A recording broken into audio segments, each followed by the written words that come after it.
He knew all about that fight and that injury. Lyon and his crew had found Levay bleeding to death on the Horsley downstairs in London. Lyon was, in fact, the reason Lord Levay still walked the earth. Then again, indirectly, Lord Levay and his friend, the Earl of Ardmay, were indirectly the reason Lyon still walked the earth, and they had sacrificed a fortune in reward money to allow him to walk away, though Lyon primarily had his sister Violet to thank for that. Men will do things for women they wouldn't otherwise in their right minds do. No one knew that better than Lyon. "I'm glad," he said at last, curtly, but he meant it. Levay was a good man, and Lyon had learned that good men were too scarce, and the loss of one was a loss for all. Levay was also the only man in the world who knew where to find Lyon Redmond right now, and one of the very few people in the world who knew him by his 3 identities: the real one, the assumed one, and the one that could get him hanged. Even if this message was a trap to lure him back to Sussex or into the Crown's custody, it mattered little. Lyon had become a man who could elude or escape any trap, by any means necessary. In all likelihood, this message was Levay's way of discharging a debt of honour. "Lord Levay is a fine man, the finest I know, sir," the footman maintained stoutly into the silence.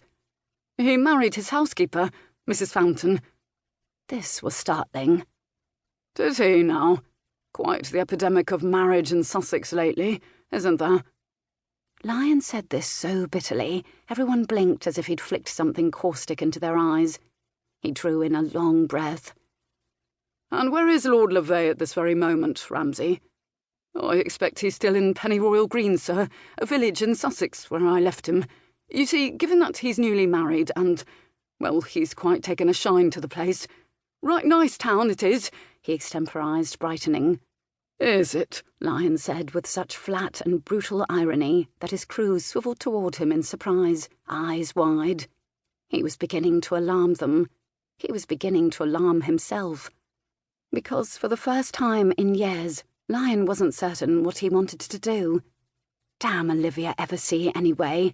She'd knocked his world off its axis from that first moment in the ballroom, when she'd turned to him and smiled, and even now, the memory of that smile could stop his breath.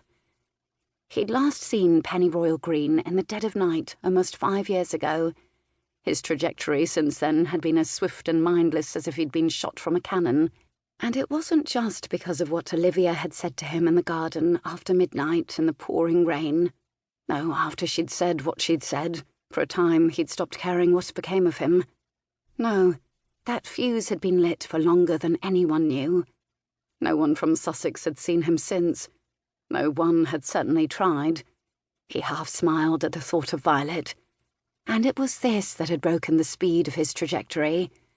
He'd had his own methods for remaining, however tangentially, informed about the lives of those he'd left behind. He'd proved something over the past 5 years. He'd at first thought it was all for Olivia, but he was no longer certain. He'd tried to purge his life of her, relinquishing even her miniature. Clearly it hadn't worked. But what no one knew, not even his crew, was that this was his final voyage. He'd risked this trip into London to track down the source of a little mystery that could devastate Olivia and her family. He now had his answer. He was, strangely, not surprised by it. But he hadn't been prepared to make a decision about what to do next so soon. "Oh, Liv," he thought. Suddenly it hurt to breathe. Fragments of memories rushed at him, each distinct as stained glass.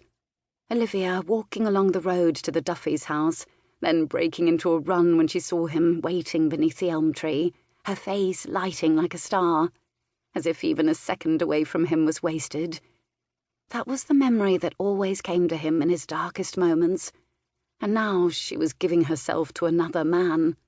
His fingers curled on a surge of emotion, but he stopped just short of giving the message the crushing it deserved. She. If Levay had indeed written that word, he might have seen her, or even talked to her, or... He couldn't do it.